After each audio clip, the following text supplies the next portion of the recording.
ini berawal dari Pangeran Samudra yang meninggalkan kerajaan Daha karena merasa terancam. Di sebuah perairan yang bernama Pelabuhan Banjar, Pangeran Samudra menyamar sebagai seorang nelayan. Namun akhirnya identitas dia terbongkar oleh Patih Masih. Patih Masih adalah seorang penguasa pelabuhan dan banyak berhubungan dengan para pedagang Arab, Gujarat, dan Demak. Hubungan yang erat dengan beberapa kesultanan itu membuat Patih Masih memeluk agama Islam.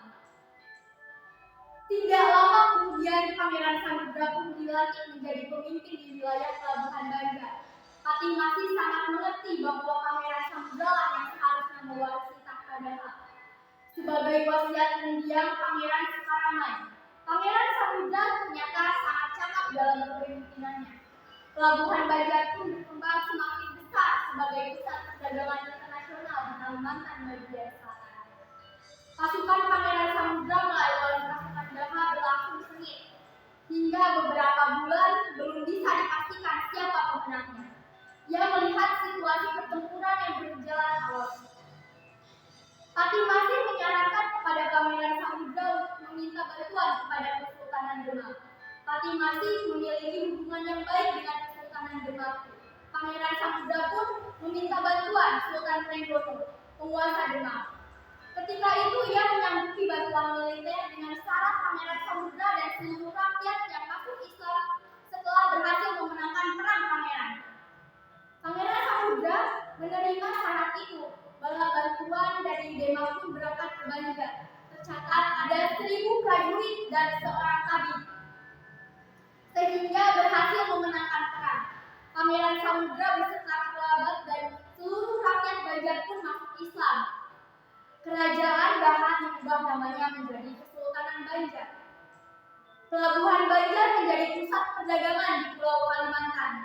Para pedagang ke Banjar untuk membeli lada hitam, intan emas, rongga hingga kulit hewan. Sultan Suryatullah wafat. Tahta kesultanan pun diteruskan oleh putranya yang bergelar Sultan Rahmatullah bin Suryanisa. Hingga beberapa tahun lamanya, meskipun mengalami beberapa kali pergantian sultan, situasi politik dan ekonomi Kesultanan Banjar relatif stabil. Kesultanan Banjar juga melahirkan ulama besar Syekh Muhammad Arsyad Al-Bandari. Ulama besar ini namanya dikenal hingga ke seluruh Nusantara. Sultan Tahlilullah mengambilnya sebagai anak angkat dan mengajarnya tinggal dalam istana ketika itu usia Syekh Al-Bandari baru 7 tahun. Syekh Al-Bandari menunaikan ibadah haji dengan istrinya. Setelah kembali, ia mendirikan pesantren di sela-sela kesibukannya. Sebagai kadi dan mengajari pesantren, Syekh Al-Bandari selalu menyempatkan diri untuk menulis beberapa kitab. Karangan beliau yang masih dikenal hingga sekarang diantaranya adalah Sahihul Bukhari, Tafaqquh fi Amri, Qais Al-Ma'rifah, dan banyak lagi. Pesantren Syekh Al-Bandari dikenal sebagai pelopor dakwah Islam di Kalimantan, Brunei, dan Malaysia. Beberapa tahun setelah berpulangnya Syekh Al-Bandari, situasi politik dan keamanan di Kesultanan Banjar mulai mencemaskan Belanda yang terlibat kebesaran Kesultanan Banjar. Pada mulai menyerahkan armada lalunya ratusan tahun sebelumnya, tahun 1606 dan tahun 1912. Ketika Kesultanan Banjar belum berusia lama, Belanda yang masih di waktu lalat VOC sudah mencoba menjalin hubungan.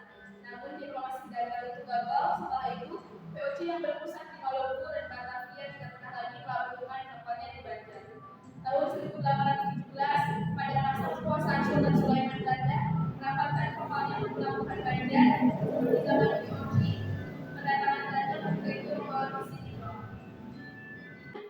Pada masa kekuasaan Sultan Adam, wilayah pesisir Banjar mulai dikuasai Belanda, namun penguasaan saat itu lebih dalam urusan perdagangan. Kesultanan masih memiliki kedaulatan hingga menjelang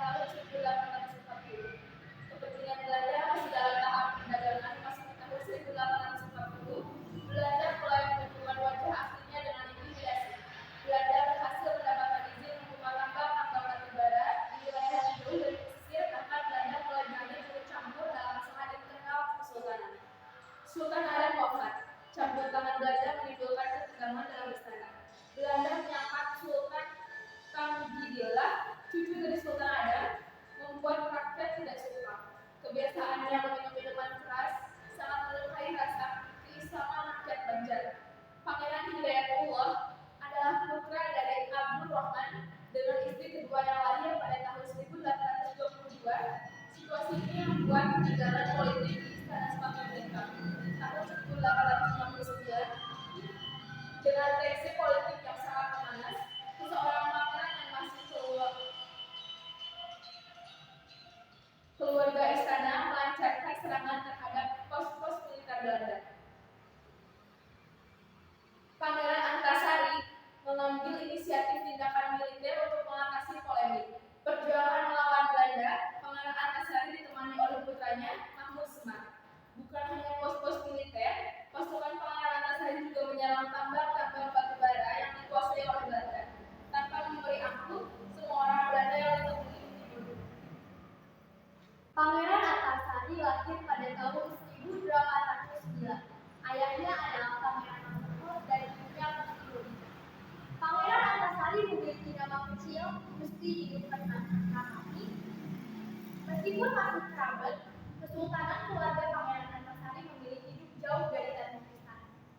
Ketika mendengar Pangeran Hidayatullah disingkirkan Belanda, maka Pangeran Antasari membelanya. Bagi Pangeran Antasari yang lebih berhak dan layak menduduki tahta kesultanan adalah Pangeran Hidayatullah. Perjuangan Pangeran Antasari dan Pangeran Hidayatullah semakin mendapat dukungan rakyat. Pangeran Antasari kemudian dan Hidayatullah sebagai sultan dengan gelar Sultan Hidayatullah, berbagai pertempuran pun berkecamuk. Semakin seru dukungan rakyat, semakin lama semakin kuat.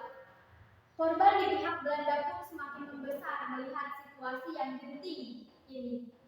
Belanda mengambil sifat tidak terduga. Belanda menangkap Sultan Tarzimila pada tahun 1859 dan mengasingkannya ke Bogor. Belanda kemudian menghapuskan Kesultanan Banjar dan mengumumkan kekuasaannya. Pemerintah kolonial Hindia Belanda atas berkas Kesultanan Banjar. Secara langsung inilah karakter asli Belanda, yaitu penjajah, bukan pedagang. Belanda pun menambah kekuatan militernya dengan mendatangkan pasukan tambahan secara besar-besaran. Pertempuran besar segera pecah. Kekuatan baru pasukan Belanda berhasil mendatangkan korban jiwa yang cukup besar di pihak pasukan Pangeran Antasari. Tentara Belanda mulai menampakkan hasilnya pada Januari tahun 1862. Sultan Hidayatullah menyerang Belanda, kemudian mengasingkan Sultan Hidayatullah ke Cianjur. Setelah menyerangnya, Sultan Hidayatullah, Pangeran Antasari pun tetap melanjutkan perlawanan. Pangeran Antasari menjadi pusat kepemimpinan dari kesetiaan rakyat Banjar yang menolak Belanda. Bukan hanya kaum muslimin, semua unsur rakyat Banjar yang anti terhadap Belanda mendukung perjuangan Pangeran Antasari. Sayangnya usia yang tidak lagi muda pada membuat Pangeran Antasari mudah terserang penyakit. Beberapa bulan setelahnya menyerah. Sultan Hidayatullah tepatnya pada tahun 1862 bulan Oktober, Pangeran Antasari wafat karena terkena penyakit cacat. Kepemimpinan perjuangan pun kemudian diteruskan oleh putra Pangeran Antasari, Mahmud. Rakyat pun kemudian mengangkat Pangeran Antasari sebagai sultan dengan gelar Sultan Mahmud Sulaiman. Semakin menguatnya Belanda di Banjar membuat Sultan Mahmud Sulaiman mengalihkan perjuangannya ke wilayah hutan dan pegunungan pada tahun 1875. Sultan Mahmud Semar mendapatkan dukungan besar dari seorang tokoh Muslim Dayak yang bernama Surapati. Belanda ternyata tidak mudah menghentikan perjuangan Sultan Mahmud Sulaiman dan rakyatnya. Hingga ke pergantian abad, perlawanan Sultan Mahmud Sulaiman tidak mampu dipatahkan. Namun usia Sultan Mahmud Semar yang semakin lanjut membuat kekuatan fisiknya semakin menurun. Namun begitu, beliau tidak menyerah. Dengan perjuangan Sultan Mahmud Sulaiman dan rakyatnya hingga pergantian abad perlawanan, Sultan Mahmud Sulaiman tidak mampu dipatahkan. Namun usia Sultan Mahmud Semar yang semakin lanjut membuat kekuatan fisiknya semakin menurun, hingga beliau dengan keterbatasannya pada tahun 1905 beliau menyerahkan diri. Sultan Mahmud gugur dan Sultan Mahmud mengakhiri perjuangan